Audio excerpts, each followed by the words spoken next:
Il y a 4 ans, je jouais dans une ligue locale de football. Une nuit, après la fin du match, nous avons décidé d'aller boire un verre pour célébrer. Nous quittions le terrain lorsqu'une petite femme aux cheveux courts style pixie s'est approchée de moi.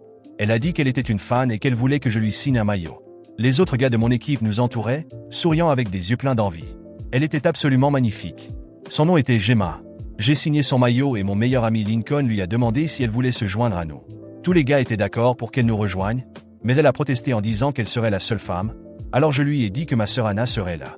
Nous lui avons dit où nous allions et elle a dit qu'elle nous retrouverait là-bas. J'ai envoyé un texto à Anna en lui demandant de nous rejoindre au bar, la suppliant de me rendre ce service. 30 minutes plus tard, nous étions au bar quand Gemma est arrivée, et quelques minutes plus tard, ma sœur est apparue. Ma sœur l'a aimée, et nous avons tous passé un excellent moment. Gemma a dansé avec la moitié des gars de l'équipe, et j'ai eu quelques danses avec elle aussi. Avant que la nuit ne se termine, elle m'a donné son numéro et a dit qu'elle avait passé un bon moment avec nous. Gemma a occupé mes pensées pendant les jours suivants, mais je n'étais pas le seul dans ce dilemme. Presque tous les gars de la ligue l'aimaient et voulaient sortir avec elle, mais personne n'a fait le premier pas.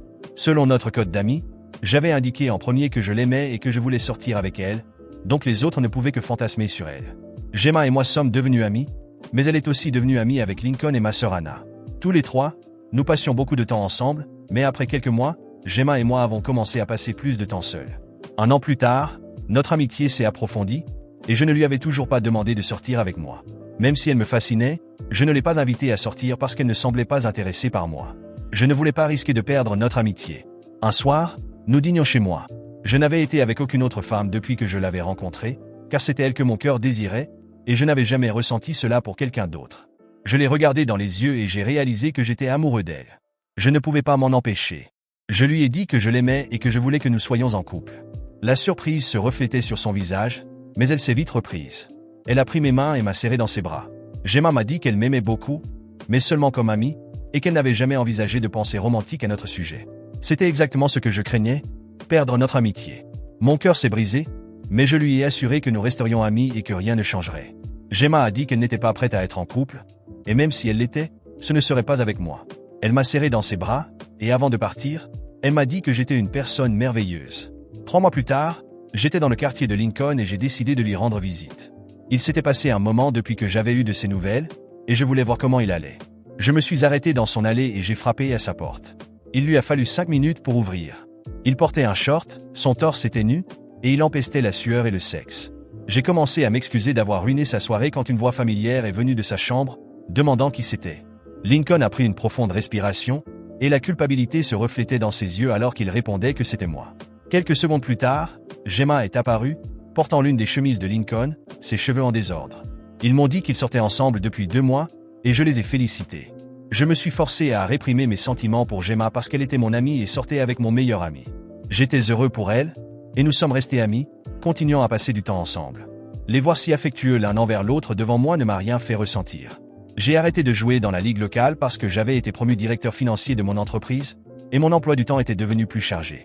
Je ne pouvais plus sortir régulièrement avec Gemma et Lincoln parce que je n'avais plus le temps de socialiser comme avant. Le petit ami de ma sœur Anna lui a fait sa demande, et elle a commencé à planifier son mariage. Elle a demandé à Gemma d'être l'une de ses demoiselles d'honneur, ce qui a ravivé leur amitié. Anna adorait organiser des fêtes, et à chacune d'elles, Gemma et Lincoln étaient présents. Nous plaisantions encore et nous nous envoyions souvent des textos, et les jours où je pouvais m'échapper du travail, j'assistais à une fête avec eux. Chaque fois que je voyais Gemma, elle était plus jolie et plus heureuse. Elle me faisait un grand câlin, généralement plus grand que celui qu'elle m'avait donné lors de l'événement précédent. Elle me demandait des nouvelles de mon travail, et je faisais de même, et elle me racontait sa relation avec Lincoln. Quelques mois après notre dernière rencontre, Lincoln et moi étions dans un pub local lorsqu'une femme est entrée et l'a embrassé. J'étais surpris et n'ai pas pu cacher ma colère quand il m'a présenté la femme comme sa petite amie. Je suis parti ensuite et j'ai appelé Gemma pour savoir ce qui se passait entre elle et Lincoln, et elle m'a dit qu'il avait rompu. Quand je l'ai dit à ma sœur, elle n'était pas surprise. Des semaines après la trahison de Lincoln, Gemma a décidé de lui pardonner et est retournée avec lui. Lorsque j'ai appris cela, j'étais furieux. Comment pouvait-elle revenir vers quelqu'un qui l'avait trahi? Sentant le besoin de lui ouvrir les yeux, je suis allé chez elle, déterminé à lui faire voir la vérité. Gemma, il va te trahir à nouveau, ne le vois-tu pas? J'ai toujours été à tes côtés, j'ai toujours été amoureux de toi, ai-je avoué, espérant qu'elle comprendrait enfin.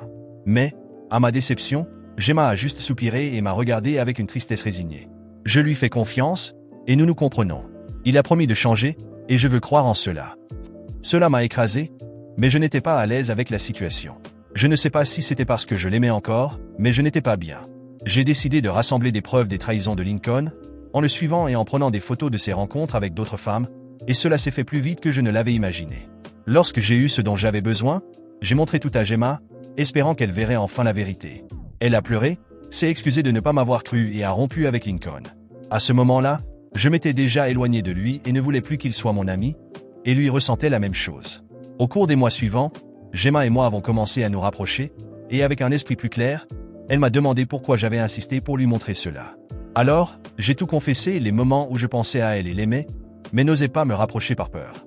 Ma peur était beaucoup plus petite que le désir de la voir heureuse, alors j'ai voulu lui montrer la vérité, pour qu'elle voie qu'elle mérite quelqu'un de bien mieux. Après de nombreuses sorties, conversations et même quelques baisers, je ne voulais pas perdre cette chance et je lui ai demandé d'être ma petite amie. Je reconnais que j'étais super nerveux et prêt à un refus, mais surprenamment, elle a accepté. Jusqu'à ce moment-là, je pensais que je serais la personne la plus heureuse du monde. Au début, tout était parfait, et je pensais que ça durerait pour toujours, du moins de mon côté. Cependant, les choses ont commencé à changer progressivement. Gemma a commencé à se distancer, ses appels téléphoniques et messages devenaient plus courts et plus froids. Quelque chose n'allait pas, et je me demandais ce que j'avais pu faire de mal. J'ai essayé de lui parler, et elle a dit que tout allait bien et qu'elle devait faire des heures supplémentaires ce soir-là. Je me suis sincèrement méfié, mais je n'ai pas insisté. J'ai décidé de sortir et de manger seul, puisqu'elle ne rentrait pas à la maison pour dîner. Je suis allé dans notre restaurant préféré, j'ai mangé et j'ai demandé à emballer un autre plat pour la emporter quand elle rentrerait du travail. Mais en sortant du restaurant, je l'ai vue, elle et Lincoln, entrer dans le restaurant. Nous nous sommes regardés, je lui ai remis la nourriture et je suis parti, indigné. Elle m'a suivi, et cette fois-ci, j'ai décidé de prendre mes affaires et de partir. Je lui ai dit que j'avais commis la plus grande erreur de ma vie, qui était de lui faire confiance. Après un moment, Gemma est venue chez moi, désespérée. « Je suis enceinte », a-t-elle dit, la panique dans les yeux. « Le bébé peut être de Lincoln, mais j'ai besoin de ton aide. Le bébé a besoin d'un père, et ce père doit être toi. » Mon esprit a tourné avec cette révélation. Elle m'avait trahi, utilisé ma confiance et probablement ne m'était restée que parce qu'elle était déjà enceinte et avait besoin de quelqu'un pour prendre le relais, et maintenant elle demandait mon aide. Je l'ai regardée, sentant un mélange de douleur et de colère. « Gemma, je t'ai vraiment aimé. Mais je ne peux pas vivre ainsi, comme le plan B, le secours pour quand les choses ne marchent pas avec Lincoln. » Elle a commencé à pleurer, s'excusant, disant qu'elle voulait qu'on soit ensemble et que Lincoln était une erreur du passé. Mais pour moi, il était trop tard. Je savais que, si je restais, je serais toujours à l'ombre de Lincoln, toujours à douter de sa loyauté. « Je vais suivre mon propre chemin, Gemma, ai-je dit fermement. Tu as fait tes choix, et maintenant je dois faire les miens. Je ne peux pas être le père de l'enfant d'un autre homme, et je ne peux pas vivre avec quelqu'un qui ne sait pas ce qu'il veut. » J'ai fermé la porte derrière moi, déterminé à laisser ce chapitre derrière moi. L'amour que je ressentais pour Gemma est devenu douleur, et finalement, indifférence. Je méritais mieux que d'être la deuxième option, et j'étais prêt à suivre mon chemin, même si cela signifiait être seul. Pensez-vous que j'ai fait ce qu'il fallait?